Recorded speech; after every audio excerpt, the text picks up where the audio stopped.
আসসালামু আলাইকুম। প্রিয় দর্শক, আজ আমরা এমন একটি বিষয় নিয়ে কথা বলবো যা কেবল একটি বিশ্ববিদ্যালয় নির্বাচন নয়, বরং পুরো বাংলাদেশের ছাত্র রাজনীতির নতুন দিক নির্দেশনা। দীর্ঘ সময়ের বিরতির পর আবারও অনুষ্ঠিত হতে যাচ্ছে ঢাকা বিশ্ববিদ্যালয় কেন্দ্রীয় ছাত্র সংসদ বা ডাকসু নির্বাচন। এটি শুধু একটি সাধারণ ছাত্র সংসদের প্রতিনিধি নির্বাচন নয়, এটি সেই মঞ্চ যেখানে দেখা যাবে শিক্ষার্থীরা কোন ধরনের নেতৃত্বকে বেছে নেবে। তারা কি পুরনো দলীয় রাজনীতির ধারায় ফিরে যাবে, নাকি স্বাধীন, স্বতন্ত্র এবং শিক্ষার্থীদের কল্যাণমুখী নেতৃত্বকে সমর্থন করবে? আজ আমরা সেটাই বিশ্লেষণ করব। ঢাকা বিশ্ববিদ্যালয়ের ছাত্র রাজনীতি বাংলাদেশের ইতিহাসে অবিচ্ছেদ্য অংশ। 1952 সালের ভাষা আন্দোলন থেকে শুরু করে 1969 সালের গণ অভ্যুত্থান, 1971 সালের মুক্তিযুদ্ধ, প্রতিটি গুরুত্বপূর্ণ রাজনৈতিক অধ্যায়ে ডাকসু শিক্ষার্থীরা অগ্রণী ভূমিকা পালন করেছে। শিক্ষার্থীরা শুধু আন্দোলন চালায়নি, তারা রাজনৈতিক নেতৃত্ব দিয়েছে, নীতি নির্ধারণে প্রভাব ফেলেছে এবং দেশের রাজনৈতিক চিত্রকে অনেকটাই আকার দিয়েছে। 1970 সালের নির্বাচনে ডাকসুর তৎকালীন ভিপি আসম আব্দুর রব এবং জিএস শাহজাহান সিরাজের নেতৃত্বে গঠিত প্যানেল দেশের রাজনীতিতে একটি গুরুত্বপূর্ণ ভূমিকা পালন করে। তাদের নেতৃত্বে বাংলাদেশের স্বাধীনতা সংগ্রাম আরো বেগবান হয়। 1990 এর পর ডাকসুর নির্বাচন বন্ধ হয়ে যায়। এর ফলে ছাত্র রাজনীতি তার ঐতিহ্যবাহী গৌরব হারায়। শিক্ষার্থীরা নিজেদের সমস্যা নিয়ে কথা বলার জন্য কোনো প্রাতিষ্ঠানিক প্ল্যাটফর্ম পায়নি। দীর্ঘদিন নির্বাচন না হওয়ায় ক্যাম্পাসগুলোতে ছাত্র সংসদগুলোর গণতান্ত্রিক ভূমিকা ছিল অনুপস্থিত। এর ফলে শিক্ষার্থীরা নিজেদের সমস্যা নিয়ে কথা বলার মতো কোনো প্রাতিষ্ঠানিক প্ল্যাটফর্ম পায়নি। শিক্ষার্থীরা ক্যাম্পাসে নিত্য নতুন সমস্যার সম্মুখীন হয়। খাবার মানহীন, গণরুম কালচার, লাইব্রেরি সরঞ্জাম সীমিত, আবাসিক হলগুলোতে পর্যাপ্ত ব্যবস্থা নেই এবং সাইবার বুলিংও বিরাট সমস্যা। এছাড়াও ডাকসু রাজনৈতিক দলের প্রভাবের অধীনে চলে যায়।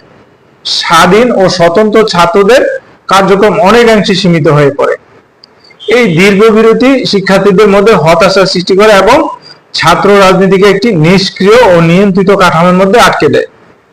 তাই এবারের নির্বাচন শিক্ষার্থীদের পুনরায় একটি শক্তিশালী, স্বাধীন ও গণতান্ত্রিক প্ল্যাটফর্ম পেতে চাইছে। 2024 সালের গণ অভ্যুত্থান বাংলাদেশের ছাত্র রাজনীতিতে একটি নতুন ঢেউ নিয়ে আসে। শিক্ষার্থীরা স্পষ্টভাবে দেখিয়েছে যে তারা একটি পরিবর্তন চায়। এই আন্দোলনে শিক্ষার্থীরা শুধু স্লোগান দেয়নি, বরং স্বতঃস্ফূর্তভাবে সক্রিয় অংশগ্রহণ করেছে। গণ অভ্যুত্থানের মধ্য দিয়ে ছাত্র সমাজের সক্রিয় অংশগ্রহণ প্রমাণ করে যে তরুণ প্রজন্ম একটি পরিবর্তন চায়। এই পটভূমিতে ডাকসু নির্বাচন আয়োজনের দাবি জোরালো হয়। এই অভ্যুত্থান দেখিয়ে দেয় যে শিক্ষার্থীরা শুধুমাত্র নিজেদের সুবিধার জন্য নয়, বরং বৃহত্তর শিক্ষার্থীদের কল্যাণ এবং ন্যায় বিচারের জন্য লড়াই করতে প্রস্তুত। এই প্রেক্ষাপটে ডাকসু নির্বাচন নতুন অর্থ পায়। এটি কেবল একটি নির্বাচনী ইভেন্ট নয়, এটিকে এক গণতান্ত্রিক পরীক্ষা। শিক্ষার্থীরা পুরনো দলীয় রাজনীতির ধারায় ফিরে যাবে, নাকি অরাজনৈতিক ও স্বাধীন নেতৃত্বকে বেছে নেবে? এই প্রশ্নের উত্তর এবার জানা যাবে। এটি দেশের তরুণ প্রজন্মের রাজনৈতিক মনোভাবের একটি পরিষ্কার প্রতিবিম্ব। এই নির্বাচনে নির্ধারণ করবে আগামী দিনে শিক্ষার্থীরা কেমন নেতৃত্বকে সমর্থন করবে। এবারের নির্বাচনে মোট 28টি পদে বিভিন্ন প্যানেলের প্রার্থীরা প্রতিদ্বন্দ্বিতা করছেন। এটি শুধু স্লোগান বা পোস্টারের যুদ্ধ নয়, এটি আদর্শ, নীতি এবং বাস্তব পরিকল্পনার যুদ্ধ। প্রার্থীরা নিজেদের যোগ্যতা প্রমাণ করতে 3টি মূল বিষয়কে সামনে এনেছেন। 1 নম্বরে শিক্ষার্থীদের সমস্যা সমাধানে অঙ্গীকার। প্রায় সব প্যানেলের ইশতেহারে গণরুম ও গেস্ট রুম প্রথার অবসান, আবাসিক সংকট নিরসন, লাইব্রেরির আধুনিকায়ন এবং সাইবার বুলিং বন্ধ করার প্রতিশ্রুতি রয়েছে। প্রার্থীরা প্রতিশ্রুতি দিয়েছেন যে তারা শিক্ষার্থীদের জন্য একটি নিরাপদ ও উন্নত পরিবেশ নিশ্চিত করবেন। 2 নম্বরে সক্রিয়তা এবং নেতৃত্ব গুণ। যারা সাম্প্রতিক গণ অভ্যুত্থানে নেতৃত্ব দিয়েছেন তাদের এই অভিজ্ঞতা শিক্ষার্থীদের কাছে যোগ্যতার বড় মাপকাঠি। এই প্রার্থীরা প্রমাণ করতে চাচ্ছেন যে তারা শুধুমাত্র কাগজে নয়, বাস্তবে সক্রিয় নেতৃত্বের ক্ষমতা রাখে। 3 নম্বরে দলীয় প্রভাব মুক্ত থাকার প্রতিশ্রুতি। ডাকসুকে রাজনৈতিক দলের প্রভাব মুক্ত রাখতে স্বতন্ত্র ও অরাজনৈতিক প্রার্থী শিক্ষার্থীদের কাছে জনপ্রিয়তা পাচ্ছেন। শিক্ষার্থীরা বিশ্বাস করে একটি স্বাধীন ডাকসু কেবল শিক্ষার্থীদের কল্যাণে কাজ করতে পারে। এবারে নির্বাচনে মূল আকর্ষণ হচ্ছে স্বতন্ত্র ও অরাজনৈতিক প্রার্থীদের ভূমিকা। তারা প্রমাণ করতে চায় যে ডাকসু কেবল দলের হাতিয়ার নয়, এটি শিক্ষার্থীদের সমস্যা সমাধানের জন্য একটি শক্তিশালী মঞ্চ। প্রার্থীরা ইশতেহারে পরিবেশগত সমস্যা, সাংস্কৃতিক বৈচিত্র্য এবং ক্যাম্পাসকে একটি মুক্ত নিরাপদ জায়গা হিসাবে গড়ে তোলার উপরও জোর দিয়েছেন। বর্তমানে আলোচনায় তিনটি প্রধান প্যানেল: ছাত্র শিবির সমর্থিত প্যানেল ঐক্যবদ্ধ শিক্ষার্থী জোট, সুসংগঠিত প্রচারণা, ইশতেহার এবং রাজনৈতিক অভিজ্ঞতা তাদের এগিয়ে রাখছে। তাদের কর্মীরা অত্যন্ত সুসংগঠিতভাবে কাজ করছে এবং প্রতিটি ক্যাম্পাসে তাদের উপস্থিতি লক্ষ্য করা যাচ্ছে। দ্বিতীয়টি হলো ছাত্রদল সমর্থিত প্যানেল প্রতিরোধ পর্ষদ, গণঅভ্যুত্থানের সময় সক্রিয় ভূমিকার জন্য শিক্ষার্থীদের মধ্যে জনপ্রিয়। তাদের স্লোগান এবং রাজনৈতিক অবস্থান অনেক শিক্ষার্থীদের কাছে বেশ আকর্ষণীয়। আরেকটি হলো স্বতন্ত্র শিক্ষার্থী ঐক্য, অরাজনৈতিক শিক্ষার্থীদের একটি প্ল্যাটফর্ম যারা স্বাধীন ছাত্র সংসদ গঠনের লক্ষ্য নিয়ে কাজ করছে। তাদের ইশতেহার সম্পূর্ণভাবে শিক্ষার্থীদের সমস্যা এবং সমাধানের উপর ভিত্তি করে তৈরি হয়েছে, যা অনেক শিক্ষার্থীদের কাছে গ্রহণযোগ্যতা পাচ্ছে। জয় পরাজয়ের ক্ষেত্রে অরাজনৈতিক এবং নারী ভোটাররা গুরুত্বপূর্ণ ভূমিকা রাখবেন। শিক্ষার্থীরা সেই প্রার্থীদের ভোট দিবেন যারা শিক্ষার্থীদের কল্যাণে কার্যকর ভূমিকা রাখবেন। বিশেষ করে নারী শিক্ষার্থীরা সাইবার বুলিং, আবাসিক সংকট ও শিক্ষার মান উন্নয়নের জন্য সচেতন প্রার্থীদের ভোট দেবেন। তাদের ভোটই এই নির্বাচনের ফলাফল নির্ধারণে একটি বড় ফ্যাক্টর হতে পারে। ডাকসু শুধু বিশ্ববিদ্যালয়ের জন্য নয়, পুরো দেশের জন্য গণতান্ত্রিক উদাহরণ স্থাপন করবে।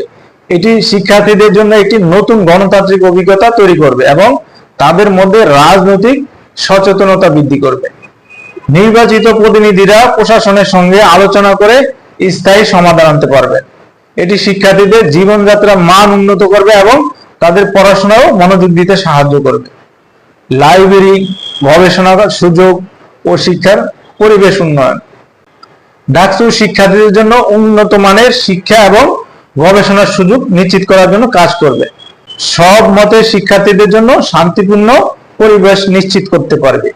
একটি নির্বাচিত ডাকসু শিক্ষার্থীদের মধ্যে বিভেদ দূর করতে এবং একটি শান্তিপূর্ণ সহাবস্থান নিশ্চিত করতে কাজ করবে। নির্বাচিত ডাকসু প্রতিনিধিরা শিক্ষার্থীদের একটি শক্তিশালী প্ল্যাটফর্ম দেবেন যেখানে তারা তাদের সমস্যার কথা বলতে পারবে। এটি শিক্ষার্থীদের জন্য নতুন গণতান্ত্রিক অভিজ্ঞতা এবং প্রকৃত প্রতিনিধিত্ব নিশ্চিত করবে। এখন আসি, এই নির্বাচন কি জাতীয় রাজনীতিতে প্রভাব ফেলবে? ডাকসু নির্বাচন শুধু ঢাকা বিশ্ববিদ্যালয়ের মধ্যে সীমাবদ্ধ থাকে না, এটি দেশের ভবিষ্যৎ রাজনীতির দিক নির্দেশনা নির্ধারণে গুরুত্বপূর্ণ। 2019 সালে ডাকসু নির্বাচনের ভিপি নুরুল হক নূর কয়েক বছরের মধ্যে জাতীয় রাজনীতির বড় নাম হয়ে ওঠে। এবারে নির্বাচনে আরো নতুন নেতৃত্ব উঠে আসতে পারে। নির্বাচিত প্যানেল তরুণ ভোটারদের রাজনৈতিক পছন্দ এবং মনোভাবের প্রতিফলন। এটি জাতীয় রাজনীতির জন্য বার্তা হবে। ঢাকা বিশ্ববিদ্যালয় থেকে উদাহরণ সৃষ্টি হবে। দেশের অন্যান্য বিশ্ববিদ্যালয় ও কলেজেও ছাত্র সংসদ নির্বাচন আয়োজনের অনুপ্রেরণা যোগাবে। এটি দেশের গণতান্ত্রিক সংস্কৃতিকে শক্তিশালী করবে। 9 সেপ্টেম্বর আমরা দেখব ঢাকা বিশ্ববিদ্যালয়ের শিক্ষার্থীরা তাদের ভবিষ্যতের জন্য কাকে বেছে নেন। এটি একটি নতুন অধ্যায়ের সূচনা করবে, যা কেবল ঢাকা বিশ্ববিদ্যালয়ের নয়, পুরো বাংলাদেশের জন্য পরিবর্তনের বার্তা বয়ে আনবে। এই নির্বাচন প্রমাণ করবে দেশের তরুণ প্রজন্ম আগামী দিনে কি ধরনের নেতৃত্ব চায়: স্বাধীন, স্বতঃস্ফূর্ত এবং শিক্ষার্থীদের কল্যাণমুখী, নাকি দলীয় প্রভাব ও পুরনো রাজনৈতিক ধারার অনুসারী। এটি কেবল বিশ্ববিদ্যালয়ের নয়, দেশের গণতান্ত্রিক ভবিষ্যতের জন্য এক গুরুত্বপূর্ণ ঘটনা। প্রিয় দর্শক, আজ এই পর্যন্তই। সবাই ভালো থাকবেন।